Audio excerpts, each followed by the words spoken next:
Hello दोस्तों। Good morning, नमस्कार। आप सभी का स्वागत है आप सभी के अपने यूट्यूब चैनल परीक्षा की शिक्षा में। उम्मीद करता हूँ, आशा करता हूँ आप सभी जो स्वस्थ हैं, कुशल मंगल है, अपनी तैयारी जो है अच्छे और बढ़िया तरीके से कर रहे थे। जो भी क्लास में फर्स्ट टाइम आए हैं, पहली बार आए हैं, नए हैं, उन सभी को बता दिया कि हमारे चैनल पे आपकी जो है UP triple S C PT exam 2025 की जो आपकी तैयारी साथी रेगुलर बेसिस पर जो है कंप्लीट करवाई जाए। तो जिसे भी तैयारी पूरी करनी है, कंप्लीट करनी है, चैनल को सब्सक्राइब करके आप लोग हमारे साथ जुड़ जाएंगे। ठीक है, क्लास का समय देखिए, जीके जीएस की जो है सुबह 10 बजे डेली बेसिस आप सभी को देखने को मिलती है। रीजनिंग और मैथ्स की जो क्लास है दोपहर को 3 बजे देखने को मिलती है। हिंदी और जनरल अवेयरनेस की क्लास जो है शाम को 7 बजे आप सभी को हमारे चैनल पर देखने को मिलते हैं। तो आप सभी को इसी टाइम पर क्लास से जुड़ के अपनी तैयारी को पूरा और कंप्लीट करना है। नीचे डिस्क्रिप्शन में आपको इंस्टाग्राम टेलीग्राम का लिंक मिलेगा, तो आप हमें इंस्टाग्राम पे फॉलो कर लेंगे, टेलीग्राम चैनल को ज्वाइन करेंगे। टेलीग्राम चैनल पर डेली बेसिस पे क्लास का अपडेट और आपके एग्जाम का अपडेट जो है देखने को मिल जाएगा। तो आप लोग जो है इतना काम कर लेंगे। ठीक है, तो चलें क्लास स्टार्ट करें बिना किसी देरी के। एक एक क्वेश्चन आपके एग्जाम के लिए बहुत इंपॉर्टेंट, ध्यान से एक एक क्वेश्चन को देखिएगा, समझिएगा, सुनिएगा और फिर उसका उत्तर देने की कोशिश कीजिएगा। ठीक है, क्लियर सभी को इसके बारे में, तो आप लोग इतना काम कीजिएगा। तो चलें क्लास स्टार्ट करें बिना किसी देरी के। एक एक क्वेश्चन आपके एग्जाम के लिए बहुत ही इंपॉर्टेंट है, ध्यान से एक एक क्वेश्चन को समझिएगा। ठीक है, तो चलिए क्लास स्टार्ट करेंगे। पहला क्वेश्चन आपके सामने दिएगा, और क्लास स्टार्ट करने से पहले सभी से रिक्वेस्ट है कि जिसने अभी तक क्लास को लाइक नहीं किया लाइक करेंगे, शेयर नहीं किया तो शेयर करेंगे, जिसने अभी तक चैनल को सब्सक्राइब नहीं किया वो लोग जो है चैनल को सब्सक्राइब करेंगे। पहला क्वेश्चन आपके सामने दिया गया है, दक्षिण भारत के किस राजा ने वर्ष 1741 में कोलाचेल की लड़ाई में डच ईस्ट इंडिया कंपनी को परास्त किया था? बताइए, दक्षिण भारत के किस राजा ने वर्ष 1741 में कोला चेल की लड़ाई में डच ईस्ट इंडिया कंपनी को परास्त किया था? तो इसका राइट आंसर आपका हो जाते हो मार्तंड वर्मा ने। ठीक है, ऑप्शन नंबर आपका सी राइट होगा। ठीक है, दक्षिण भारत के मार्तंड वर्मा ने जो है वर्ष 1741 ईस्वी में कोलकाता की लड़ाई में डच ईस्ट इंडिया कंपनी को जो है परास्त किया था। तो ऑप्शन नंबर आपका सी जो दिया गया है आपका राइट आंसर है। ठीक है, चलिए दूसरा नंबर क्वेश्चन है, अवध की रियासत से अवध की रियासत से उस प्रसिद्ध योद्धा बेगम का नाम क्या है जिन्होंने 1857 के विद्रोह में अंग्रेजों के साथ होने वाली लड़ाई में भाग लिया था? ठीक है, तो इसका राइट आंसर आपका हो जाएगा साथियों बेगम हजरत महल। ठीक है, ऑप्शन नंबर आपका ए राइट होगा। क्लियर सो इसके बाद बेगम हजरत महल जो है अवध की बेगम के नाम से प्रसिद्ध थी। अवध के नवाब वाजिद अली शाह की दूसरी पत्नी थी। ठीक है, अंग्रेजों द्वारा कोलकाता में अपने शौहर के निर्वासन के बाद उन्होंने लखनऊ पर कब्जा कर लिया। अंग्रेजों के कब्जे से अपनी रियासत को बचाने के लिए उन्होंने अपने नाबालिग बेटों को अवध की नवाब की गद्दी पर बैठाकर स्वयं शासन का बागडोर अपने हाथ में ले ली। ठीक है, लेकिन 1857 के ईस्ट इंडिया कंपनी के खिलाफ विद्रोह में भाग लिया, असफल हुई और गिरफ्तारी से बचने के लिए नेपाल चली गई। ठीक है, अगले क्वेश्चन की तरफ बढ़ेंगे। आपका है तीसरा नंबर, उत्तर दीजिएगा राइट आंसर का। मुगल वंश के पहले सम्राट बाबर ने अपनी देशीय भाषा चगताई तुर्किक में अपनी आत्मकथा लिखी है, इस पुस्तक का नाम क्या है? तो इस पुस्तक का नाम आपका बाबरनामा है। ऑप्शन नंबर आपका ए राइट होगा। क्लियर है, मुगल वंश के पहले सम्राट बाबर ने अपनी देशीय भाषा चगताई तुर्किक में अपनी आत्मकथा लिखी है, इस पुस्तक का नाम आपका बाबरनामा है। क्लियर सभी को, चलिए अगले क्वेश्चन की तरफ बढ़ा जाएगा। आपका चौथा नंबर, राजा बिंबिसार के दरबार में उस प्रसिद्ध चिकित्सक का क्या नाम है जो भगवान बुद्ध के निजी चिकित्सक थे? बताइए, तो इसका राइट आंसर हो जाएगा साथियों जीवक। ऑप्शन नंबर आपका सी राइट होगा। क्लियर सभी को इसका। हर्यक वंश के शासक बिंबिसार के दरबार में एक प्रसिद्ध चिकित्सक जीवक निवास करता था। उसे बिंबिसार ने भगवान बुद्ध के निजी चिकित्सा के रूप में उनकी सेवा के लिए भेजा था। तो ऑप्शन नंबर आपका सी जो दिया गया है राइट है। चलिए अगले क्वेश्चन की तरफ पढ़ेंगे। पांचवा नंबर, अंग्रेजों के खिलाफ भारतीय सैनिकों द्वारा पहला बड़े पैमाने पर विद्रोह वेल्लोर विद्रोह किस वर्ष हुआ था? बताइए, तो यह हुआ था साथियों आपका 1806 ईस्वी में। ऑप्शन नंबर आपका सी राइट है। ठीक है, वेल्लोर विद्रोह जो है 10 जुलाई 1806 को मद्रास राज्य के वेल्लोर में ईस्ट इंडिया कंपनी के खिलाफ सिपाहियों द्वारा किया गया पहला सैनिक विद्रोह था। इस विद्रोह का कारण जो है भारतीय सैनिकों को धार्मिक प्रतीक पहनने को मना किया गया था। वेल्लोर विद्रोह के दौरान जो है जॉर्ज बार्ले बंगाल का गवर्नर जनरल था। ठीक है, अगला क्वेश्चन आपका है छठा नंबर, उत्तर देने की कोशिश करेंगे, राइट आंसर का। ठीक है, निम्नलिखित में से किस नेता को जो है नेताजी कहा जाता था? बताइए, निम्नलिखित में से किस नेता को जो है नेताजी कहा जाता था? तो आपका राइट आंसर हो जाएगा यहाँ पे सुभाष चंद्र बोस को। ऑप्शन नंबर आपका बी राइट हुआ। क्लियर सभी को, नेताजी जो है सुभाष चंद्र बोस को कहा जाता था। क्लियर सभी को,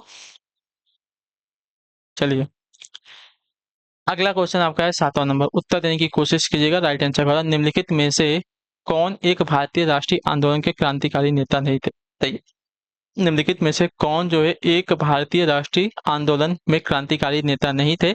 तो इसका राइट आंसर आपका हो जाएगा साथियों Gopal Krishna Gokhale, option number D. Clear है इसके बारे में? गोपाल कृष्ण गोखले जो है नरमपंथी के नेता थे। क्लियर सभी को इसके बारे में? चलिए, अगला क्वेश्चन आपका है 8वां नंबर प्रश्न, उत्तर देने की कोशिश करेंगे। 1917 में चंपारण सत्याग्रह किस राज्य में प्रारंभ किया गया था? बताइए, 1917 में चंपारण सत्याग्रह जो है किस राज्य में प्रारंभ किया गया था? तो इसका राइट आंसर आपका हो जाएगा साथियों बिहार राज्य में, ऑप्शन नंबर आपका सी राइट हो जाएगा।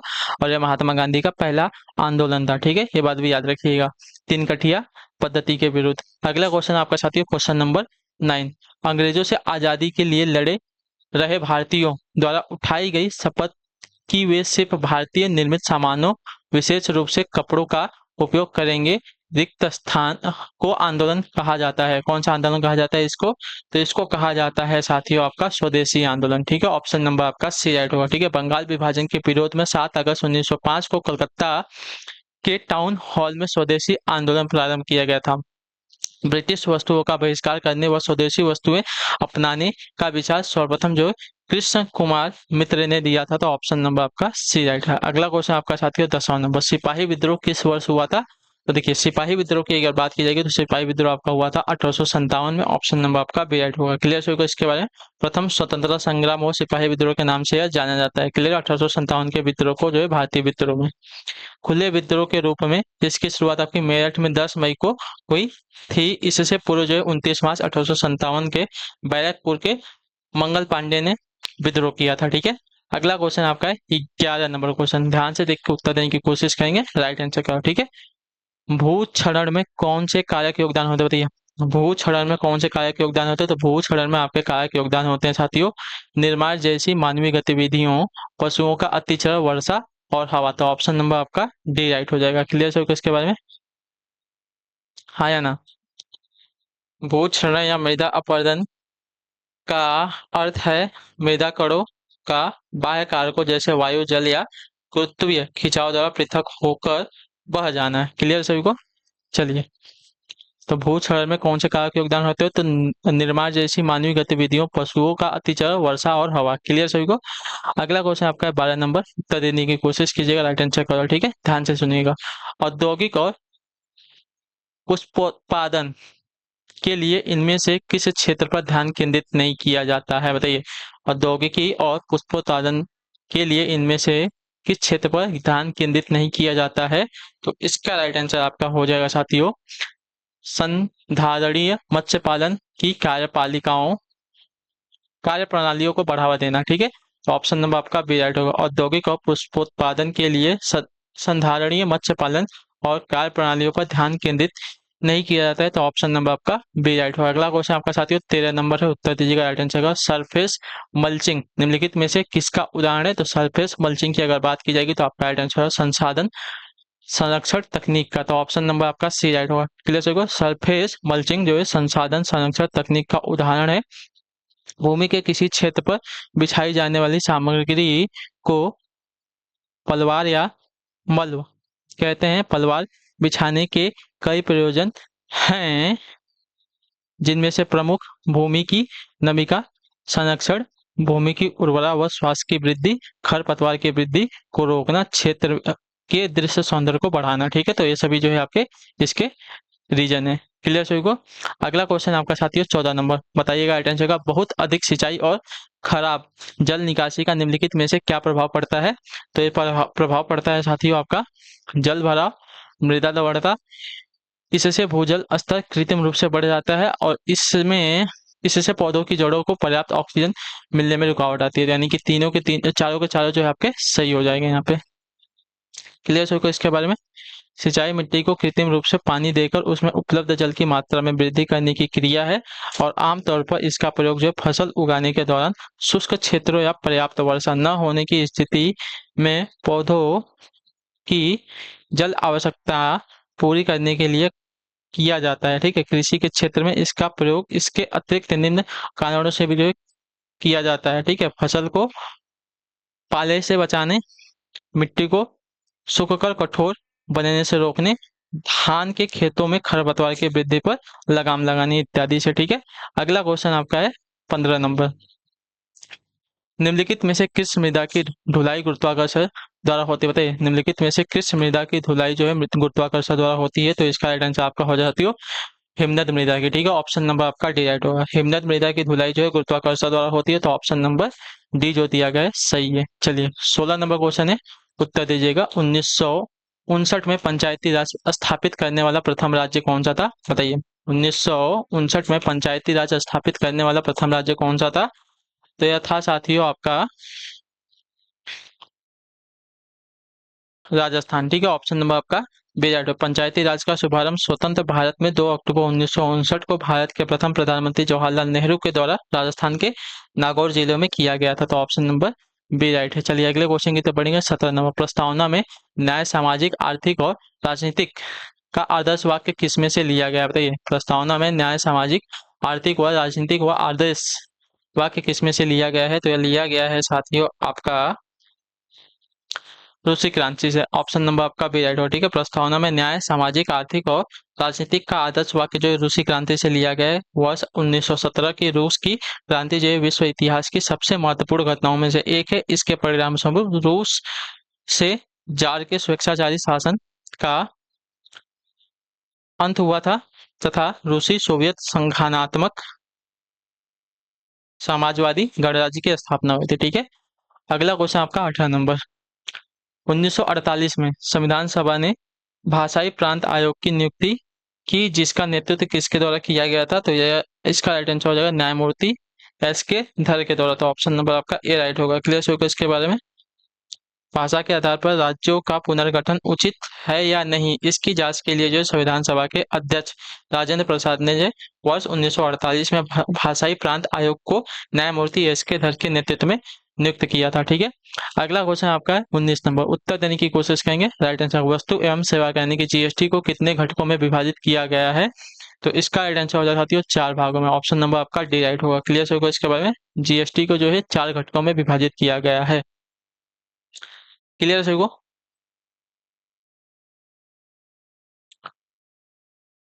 चलिए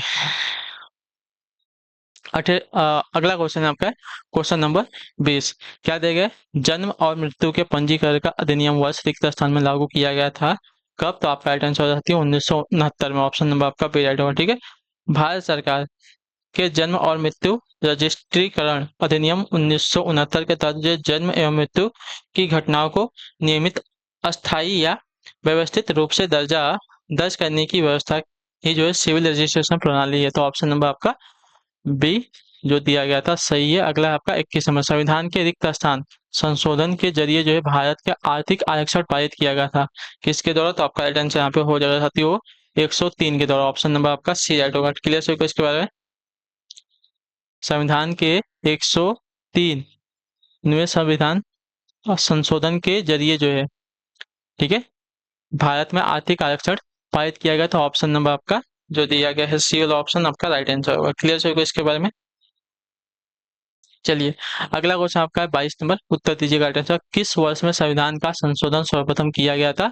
तो संविधान का सबसे पहला संशोधन आपका जो 1951 में किया गया था। ऑप्शन नंबर आपका जो दिया गया है बी वाला आपका राइट आंसर होगा। क्लियर होगा इसका? साल 1951 में संसद ने पहला संशोधन किया था, तब राज्यसभा अस्तित्व में नहीं थी। उसके बाद अब तक जो है संविधान सभा को 105 बार संशोधित किया गया है। क्लियर है को? अगला क्वेश्चन आपका साथियों 23 नंबर। स्वतंत्र भारत के उत्तर प्रदेश के पहले गवर्नर कौन थे? बताइए, विगत काल के संयुक्त प्रांत के। ठीक है, स्वतंत्र भारत के उत्तर प्रदेश के पहले गवर्नर जनरल कौन थे? तो इसका राइट आंसर आपका हो जाएगा साथियों, गवर्नर कौन थे? गवर्नर जनरल नहीं, गवर्नर कौन थे? तो आपका राइट आंसर हो जाएगा HP मोदी। ठीक है, ऑप्शन नंबर आपका डी राइट होगा। क्लियर होगा इसके बारे में? स्वतंत्र भारत के उत्तर प्रदेश के पहले गवर्नर आप कहते हैं HP मोदी जी। अगला क्वेश्चन आपका है 24 नंबर। कांग्रेस के नरम दल और गरम दल समूहों के बीच विभाजित हो जाने के बाद निम्नलिखित में से किस नेता को भारतीय राष्ट्रीय कांग्रेस के नरम दल का भाग माना जाता था? तो आपका राइट आंसर हो जाएगा यहाँ पे गोपाल कृष्ण गोखले को, ठीक है। लाला लाजपत राय, बाल गंगाधर तिलक और बिपिन चंद्रपाल, ये जो है आपके गरम पंथी नेता थे, यानी कि गरम दल के नेता थे, ठीक है। गोपाल कृष्ण गोखले जो आपके नरम दल के नेता थे। क्लियर सभी को। अगला क्वेश्चन आपका 25 नंबर, उत्तर दीजिएगा अटेंशन। यदि कोई भी राजनीतिक दल मान्यता प्राप्त राजनीतिक दल बदलना क्या है, यदि कोई राजनीतिक दल मान्यता प्राप्त राजनीतिक दल बनाना चाहता है तो उसे निम्न में से क्या करना होगा, बताइए।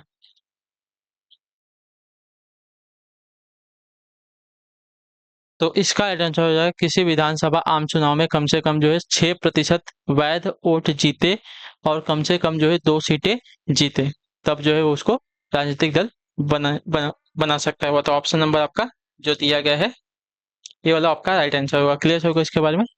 चलिए अगला क्वेश्चन आपका साथी हो 26 नंबर, निम्न में से किस जाति यानी कि स्पीशीज में बाह्य निषेचन होता है। तो बाह्य निषेचन जो आपका होता है साथी यहाँ पे मेढक में होता है, ऑप्शन नंबर आपका सी राइट हो, ठीक है। मेढक प्रजाति में बाह्य निषेचन होता है। इस प्रकार के निषेचन में युग्मक का संलयन मादा शरीर के बाहर होता है, तो ऑप्शन नंबर आपका सी राइट है। चलिए अगले क्वेश्चन की तरफ बढ़ेंगे। आपका है 27 नंबर, मानवों में आवाज रिक्त स्थान द्वारा उत्पादित होता है।